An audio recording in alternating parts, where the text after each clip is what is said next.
Car రెంట్‌కి తీసుకుని సరదాగా బయటకు వెళ్ళాలనుకుంటున్నారా? అయితే వెంటనే ఈ నెంబర్‌కి కాల్ చేయండి. హాయ్ అండి, అందరికీ నమస్కారం. నేను మీ వేణుగోపాల్ రెడ్డి. సంయుక్తంగా విద్యార్థులకు అవసరమైనటువంటి అనేక వీడియోస్ మనం చేస్తూ ఉన్నాం. దాదాపు 2 నెలల నుంచి యునైటెడ్ స్టేట్స్ ఆఫ్ అమెరికా యూఎస్ఏలో జరుగుతున్నటువంటి H1B వీసాల ఇష్యూ కొంచెం సద్దుమణిగింది. అట్లా వాళ్ళు ఏదో కొంచెం అటు ఇటు ఉన్నారనగానే ఇప్పుడు మరొక కొత్త ఇష్యూ అక్కడ రావడం జరిగింది. ఈ ఇష్యూ పేరే ఓపీటీ. ఓపీటీ అంటే ఏంటంటే ఆప్షనల్ ప్రాక్టికల్ ట్రైనింగ్ ప్రోగ్రామ్ అనమాట. సో ఇది ఇంటర్నేషనల్ స్టూడెంట్స్ ఎవరైతే అక్కడ చదువుతుంటారో వాళ్ళకి హెల్ప్ చేయడం కోసము ఈ యొక్క ప్రోగ్రామ్ అనేది నిర్దేశించబడిందనమాట. సో దీని మీద మాగా మూమెంట్ ఎవరైతే మేక్ అమెరికా గ్రేట్ అగైన్ అని ఎవరైతే మూమెంట్ చేస్తున్నారో వాళ్ళందరూ కూడా వీళ్ళంతా వైట్స్ డొనాల్డ్ ట్రంప్ యొక్క సపోర్టర్స్ అనమాట. ఈ సపోర్టర్స్ అందరూ కూడా ఈ ఓపీటీ ప్రోగ్రాం వల్ల వాళ్ళ యొక్క ఉపాధి దెబ్బతింటుంది అనేది వాళ్ళ యొక్క అభియోగం. సో ఈ ఓపీటీని లేకుండా చేయాలని వాళ్ళు పెద్ద ఎత్తున నినాదాలు చేస్తూ ఉన్నారు. సపోర్ట్ పాయింట్ ఆఫ్ వ్యూలో మనం తీసుకున్నప్పుడు 65% అమెరికన్స్ ఇటు H1B వీసా మీద కానీ, అదేవిధంగా ఆప్షనల్ ప్రాక్టికల్ ట్రైనింగ్ ఓపీటీ మీద కానీ వాళ్ళు వ్యతిరేకంగా ఉన్నారు. కేవలం ఒక 20-25% మంది మాత్రమే దీనికి ఓకే అనేటువంటి పరిస్థితి అక్కడ ఉందన్నమాట. అసలు ఈ ఓపీటీ అంటే ఏంటి అని మనం చూసినప్పుడు మన పిల్లలందరూ కూడా అక్కడ ఎంఎస్ చేయడానికి వెళ్తుంటారు. ప్రధానంగా మన పిల్లలు ఎక్కువగా వెళ్ళేటువంటి కోర్సెస్ ఏదైతే ఉన్నాయో ఇవి మనకి కంప్యూటర్ సైన్స్ కోర్సుల్లో వీళ్ళు ఎక్కువ మంది పిల్లలు వెళ్తూ ఉంటారు అనమాట. వెళ్ళినటువంటి వాళ్ళు కోర్స్ అయిపోయిన తర్వాత వాళ్ళ యొక్క రిలవెన్స్ ఫీల్డ్లో ఎక్స్పీరియన్స్ పొందడం కోసము 1 year పాటు వీళ్ళకి అక్కడ వర్క్ చేసుకునే దానికి పర్మిట్ అనేది ఉంటుందన్నమాట. సో ఎవరైతే స్టెమ్ కోర్సెస్ చదువుతారో సైన్స్, టెక్నాలజీ, ఇంజనీరింగ్, మ్యాథ్స్ ఎవరైతే చదువుతారో వీళ్ళకి ఈ యొక్క ప్రోగ్రామ్ని మరో 24 months ఎక్స్టెండ్ చేసుకునేటువంటి అవకాశం కూడా ఉందన్నమాట. ఎవరైతే ఈ యొక్క ఓపీటీలో ఉంటారో వీళ్ళ యొక్క కన్వర్షన్ రేటు H1B వీసా పొందేదానికి మరింత వీళ్ళకి ఎక్కువ అవకాశం ఉంటుంది. సో ఈ ఓపీటీని H1B వీసా యొక్క గేట్వేగా మనం చెప్పవచ్చు. సో ఎవరైతే విద్యార్థి అక్కడికి వెళ్తాడో ఫస్ట్ ఈయన F1 వీసా మీద వెళ్తాడండి. F1 వీసా మీద దగ్గర నుంచి అది ఓపీటీగా మారుతుంది. ఓపీటీగా ఉన్నప్పుడు కూడా ఈయన F1 వీసా మీద ఉన్నట్టే. అక్కడి నుంచి అది మళ్ళీ తర్వాత పర్మనెంట్ ఎంప్లాయ్మెంట్ కింద పోయేసి H1B వీసాగా మారుతుంది.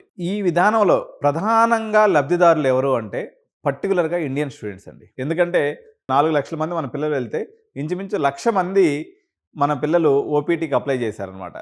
సో ఓపీటీకి అప్లై చేసే కమ్యూనిటీలో ప్రధానంగా ఇండియన్ కమ్యూనిటీ, దాని తర్వాత చైనా, దాని తర్వాత కెనడా, బ్రెజిల్ ఈ దేశాల నుంచి వచ్చినటువంటి విద్యార్థులంతా కూడా ఈ యొక్క ఓపీటీ ప్రోగ్రామ్కి పర్టికులర్గా అప్లై చేసుకుంటూ ఉంటారు. తద్వారా వాళ్ళు H1B తీసుకొని అక్కడ సెటిల్ అవ్వడానికి ప్రయత్నం చేస్తూ ఉంటారు అనమాట. సో ఇప్పుడు మనకు 2 రకాలుగా దీంట్లో ఏ చిన్న చేంజెస్ చేసినా అంటే ఈ ఓపీటీ యొక్క డ్యూరేషన్ తగ్గిస్తారని చెప్తున్నారు. మేబీ అది ఉన్నటువంటి 3 yearsని కాస్త ఓన్లీ 1 year మాత్రమే చెప్పొచ్చు. ఒబామా పీరియడ్లో ఇది ఇప్పుడు వచ్చేసి 36 months ఏదైతే ఉందో 29 months ఉండింది. సో అనదర్ 7 months అప్పుడు పెంచడం జరిగింది. సో ఇప్పుడు మళ్ళీ పాత విధానానికి వెళ్తారా లేదా కేవలం 1 సంవత్సరానికే పరిమితం చేస్తారా? ఇది ఏది చేసినప్పుడు కూడా ఓవరాల్గా మన యొక్క డాలర్ డ్రీమ్స్ మొత్తం కరిగిపోయినట్టే. ఎందుకంటే ప్రధానంగా మనం 40-50 లక్షల రూపాయలు ఇన్వెస్ట్ చేసి యుఎస్కి వెళ్తున్నాం అన్నట్లయితే దాని యొక్క ప్రధాన ఉద్దేశం ఏంటంటే ఈ 2 yearsలో ఎవరైనా మనకి యుఎస్ చేసే పన్ను ఏంది అంటే 1 year ఫీజు కట్టేసుకుంటారు, బ్యాంక్ గ్యారెంటీ చూపించేసుకుంటారు, అక్కడికి వెళ్ళేసి పార్ట్ టైంలు చేసుకుంటూ ఫీజు కట్టుకుంటూ ఓపీటీలో వచ్చిన డబ్బులతో ఇంకా మిగిలిచి ఇంటికి కూడా పంపిస్తుంటారు అనమాట. అయితే ఇప్పుడు పరిస్థితులు బాగాలేవు, అక్కడ కూడా పార్ట్ టైం దొరకట్లేదు, ఇబ్బంది ఉంది. కానీ నేను 3 years బ్యాక్ లేకపోతే కోవిడ్కి ముందు సిచ్యువేషన్ కానీ తీసుకున్నప్పుడు పార్ట్ టైం వాళ్ళకి కంఫర్టబుల్గా దొరికేది.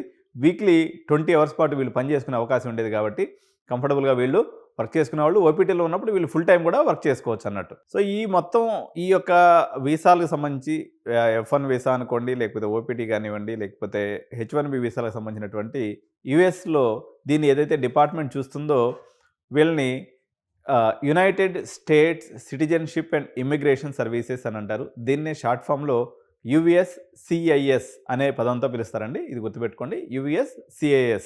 సో ఇది ఒక డెఫినేషన్ ఇస్తుందన్నమాట. అంటే ఎవరికి ఏ విధానాలు ఉండాలనేది, ఏ రకంగా ఇంటర్నేషనల్ విద్యార్థులకి ఎటువంటి వీసాలు ఇవ్వాలి, లేకపోతే వాళ్ళ వర్క్ పర్మిట్స్ ఎన్ని రోజులు ఉండాలి, ఇవన్నీ కూడా డిఫైన్ చేసేది ఈ యొక్క UCICS అనేటువంటి వ్యవస్థ అనమాట.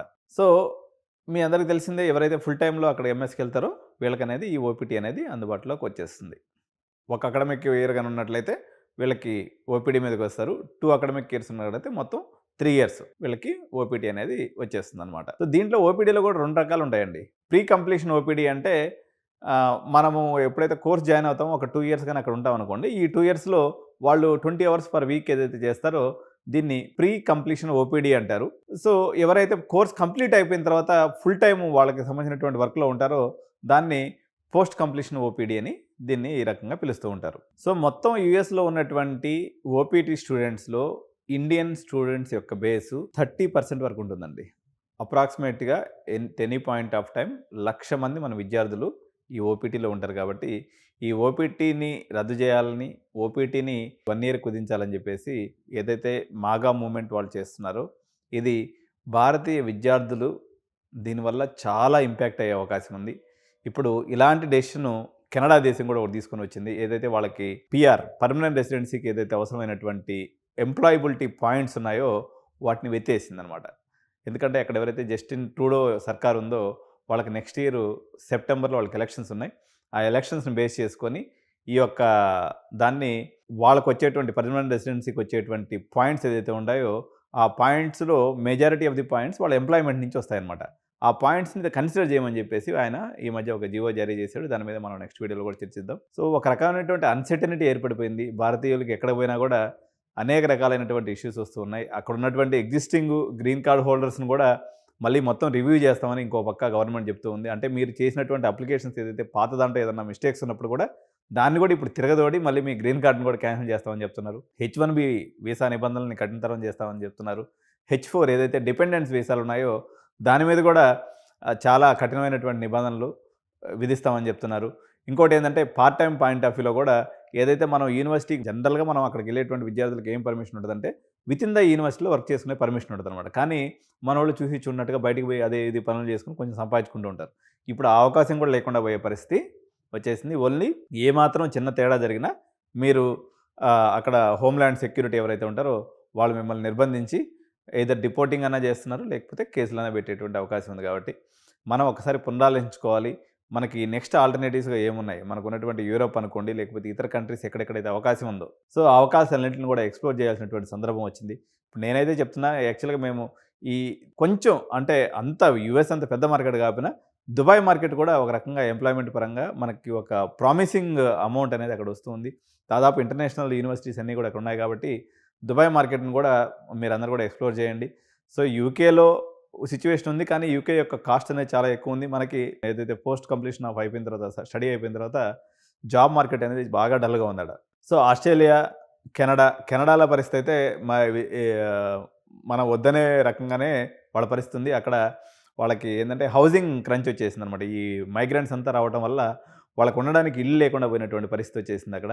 అదేవిధంగా రెంట్స్ అనేవి కూడా చాలా కాస్ట్లీ అయిపోవడం వల్ల ఈ యొక్క మైగ్రేషన్‌ని కుదించాలి అని చెప్పేసి ప్రభుత్వం సూత్రప్రాయంగా నిర్ణయం తీసుకొని దానికి అనుగుణంగా ఒక్కొక్క జీవోని అక్కడ తయారు చేస్తూ వస్తుందన్నమాట.